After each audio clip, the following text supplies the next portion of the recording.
बाद आजाद में बोला जाता अल्लाह अकबर अल्लाह अकबर। अरे भैया तुम अल्लाह से क्यों पूछते हैं कि अल्लाह अकबर? अकबर कौन है? हमसे पूछो ना। अकबर एक नंबर का हिजड़ा था जो 14 साल के बाबरी नाम के लड़के से प्यार करता था, के नाम पे बाबरी मस्जिद बनवा दिया। हमसे पूछो ना भैया अकबर कौन है, तो अल्लाह से पूछ रहे हो। बात में लॉजिक तो है, ये लोग सदियों से दिन में 5 बार एक ही सवाल पूछते हुए हैं, लेकिन इन लोगों को उसका आंसर नहीं मिला है। आशा करता हूँ कि शायद आज इस बार मिल गया होगा। अब आइए आप लोगों को मोमिन भाई की यानी कि मुस्लिम भाई की एक वीडियो दिखाते हैं।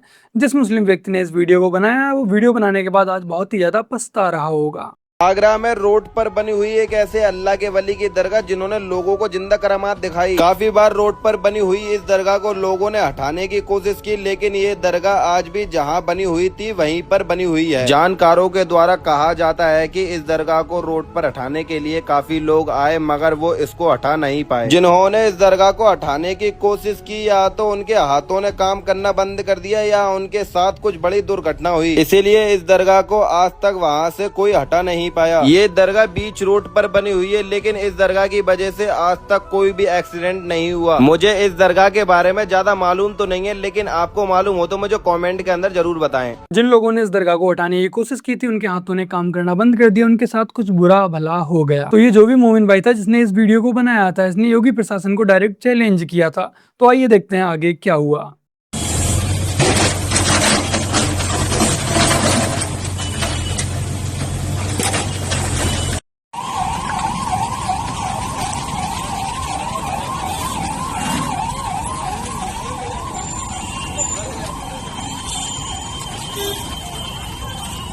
बस वीडियो के वायरल होने की देर थी, योगी सरकार ने एक्शन ले लिया और मजार को हटा दिया।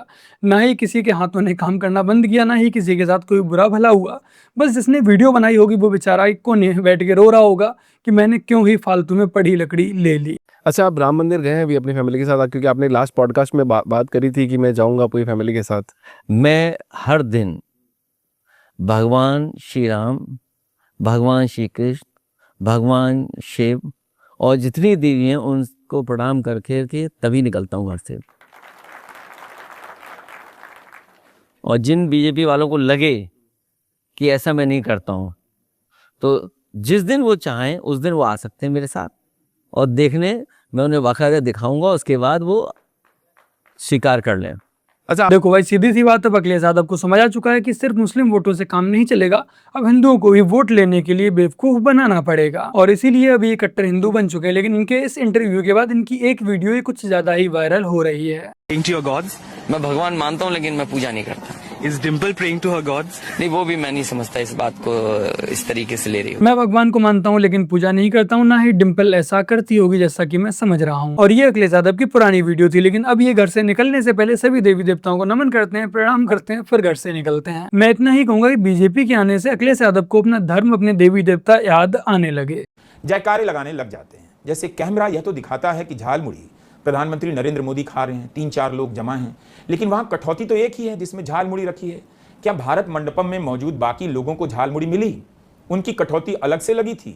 इसका वीडियो मुझे ट्रेंडिंग सेक्शन में नहीं दिखा कि बाकी लोग भी मजे से खा रहे हैं। झालमुड़ी ऐसी चीज है कि नाम सुनकर खाने का मन तो कर जाता है, ना मिले तो पेट पर प्रेशर पड़ जाता है। तो क्या बाकी नेताओं को झालमुड़ी ना मिलने का अफसोस हुआ होगा? इंतजाम करने वाली टीम पर गुस्सा जताया गया होगा, हमको नहीं मिला, कम ही क्यों लाया? बताओ भाई, कितनी गलत बात है कि मोदी जी सारी की सारी झालमुड़ी अकेले ही खा गए, बाकी के नेताओं को भी झालमुड़ी खिलानी चाहिए थी। बाकी का मैं रवीश कुमार का बहुत बहुत धन्यवाद देना चाहूंगा, इनकी पत्रकारिता का, जो उन्होंने इतना जरूरी मुद्दा देश की जनता तक पहुंचाने के लिए इतना कष्ट झेला। बाकी का चलिए आप लोगों को मिलाते हैं उद्धव ठाकरे वाली शिवसेना के नेता संजय राउत से। वैसे तो शिवसेना पार्टी की मट्टी पलीत हो चुकी है, लेकिन संजय राउत जो बच्ची कुची उसकी भी ऐसी तैसी करने पर लगे हुए हैं। हे साले भोसडीचे लोक कोण जात आहेत हे? नाही, डोंट कट, हे कट मत करना। हाँ, ये लोग जो है बेईमान लोग है, ये बेईमान है और बेईमानी उनके खून में है। बरं का, ही जी डरपोकगिरी, ज्याला शिवसैनिकाच्या भाषेत गांडूगिरी म्हणतात, हाँ, नादानपणा म्हणतात। ये उद्धव ठाकरे की शिवसेना के सीनियर नेता हैं संजय राउत, बट उसके बावजूद भी इनकी भाषा कैसी है, गाली गलौज वाली। इन लोगों ने बीजेपी को धोखा दिया और कांग्रेस से हाथ मिला लिया, उस पार्टी से जो कि इनकी विचारधारा से एकदम बिल्कुल विपरीत थी। तो अब इनकी ही हरकतों से इनकी जो पार्टी है वो बिखर चुकी है, टूट चुकी है। तो अब संजय राउत का जो मानसिक संतुलन है वो ममता बनर्जी से भी ज्यादा बिगड़ चुका है। लेकिन संजय राउत जैसे नेताओं के लिए बस यही कहना चाहूंगा कि संजय राउत मतलब एक बहुत बड़ा चूतिया आदमी हैं। ऐसे चूतिए लोगों की बातों पर हमें रिएक्ट नहीं करना चाहिए।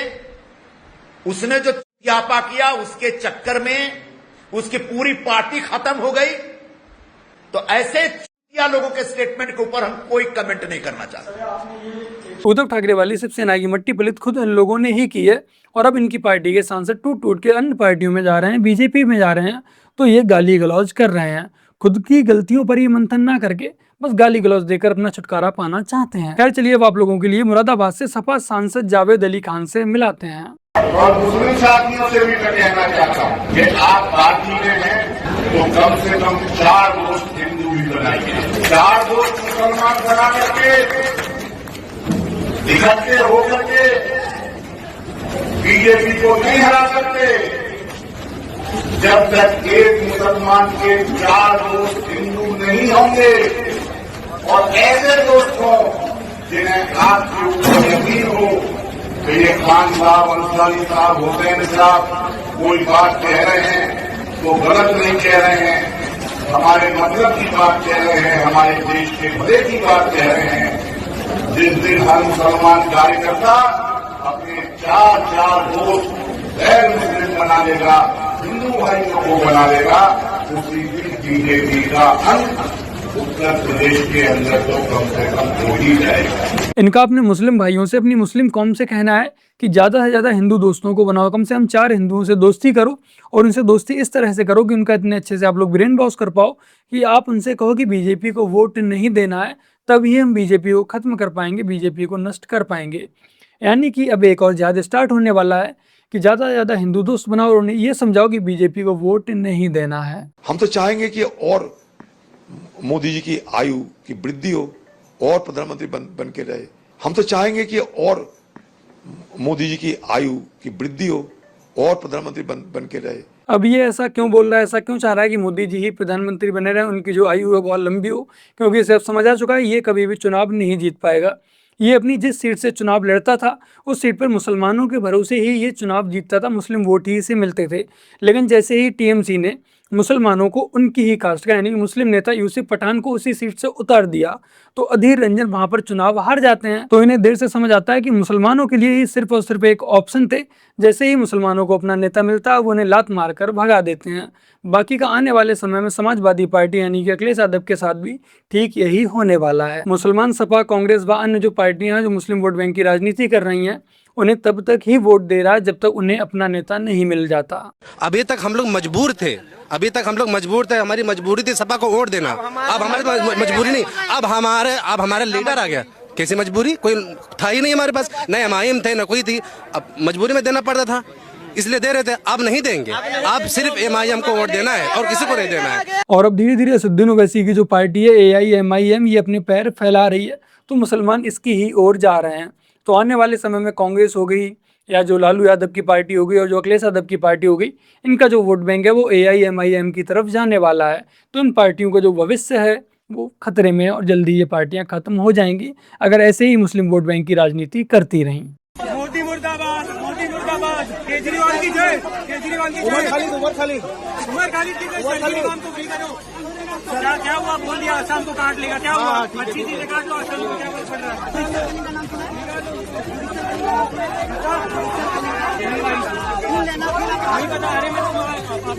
क्या हुआ? असम को काट लेगा, अच्छी बात है, काट लो। मैं यही कहूंगा कि ये जैनजी नहीं है, जैनजी के नाम पर बस कलंक है, इन्हें घंटा कुछ भी नहीं पता है और ये चले हैं देश की राजनीति बदलने।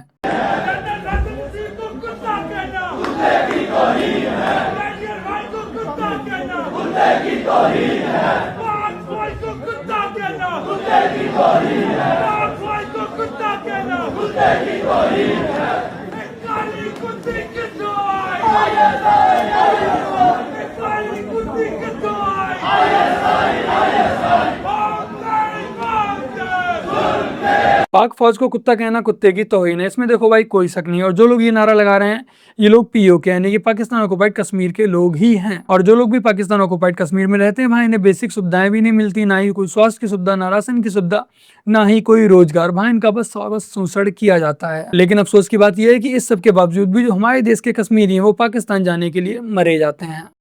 ओके, आपके टाइम में सर एक बहुत कंट्रोवर्शियल टॉपिक हुआ था पहले चिदम्बरम जी ने, फिर आपने उसका जिक्र किया था, और जब भी शिंदे जी का नाम आता है वो टॉपिक कहीं ना कहीं से आता है, भगवा आतंकवाद। आज जब आप रिटायर हो और पीछे मुड़ के देखते हो, आपको लगता है कि वो टर्म सही था या?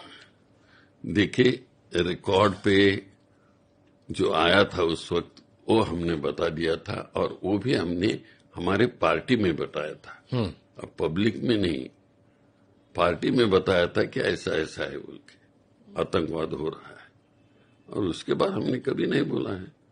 ये प्रश्न पार्लियामेंट में भी पूछा गया था, तो उसका कुछ जिक्र नहीं हो गया था। बट जैसे भगवा शब्द सर, आप हम लोग महाराष्ट्र में बैठे हैं, अब महाराष्ट्र में शिवाजी का भी भगवा होता है, तो वाई भगवा आतंकवाद? ये मतलब भगवा को आपने कुछ, देखिए, भगवा आतंकवाद उस वक्त वो जो पूछा था तो उसके बारे में वो बोल दिया था,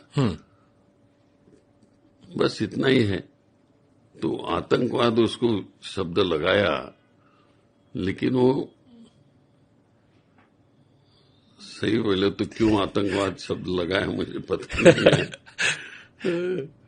लगाना नहीं चाहिए, गलत था उस वक्त। तो भगवा आतंकवाद शब्द नहीं, गलत था शायद वो। हाँ, भगवा टेररिस्ट ऐसा नहीं होना चाहिए, वो तो उस पार्टी की विचारधारा होती है, वो चाहे भगवा हो या रेड, ऐसा कुछ आतंकवाद नहीं होता है, भगवा हो या कोई रेड हो या कोई सफेद हो। तो यह है कांग्रेस पार्टी की लीडरशिप। हिंदुओं के प्रति राहुल गांधी, सोनिया गांधी व प्रियंका गांधी में नफरत कूट कूट कर भरी हुई है, और ये लोग जबरदस्ती भगवा आतंकवाद जैसा शब्द गढ़ना चाह रहे थे। तो बस मेरे प्यारे भाई बहनों, आज की अपनी इस वीडियो में इतना ही। वीडियो को लाइक शेयर कमेंट और अपने इस चैनल को सब्सक्राइब ऐसे कर लीजिएगा। चलिए जल्द मिलते हैं एक और नई वीडियो के साथ, तब तक के लिए जय हिंद, वंदे मातरम, जय श्री राम।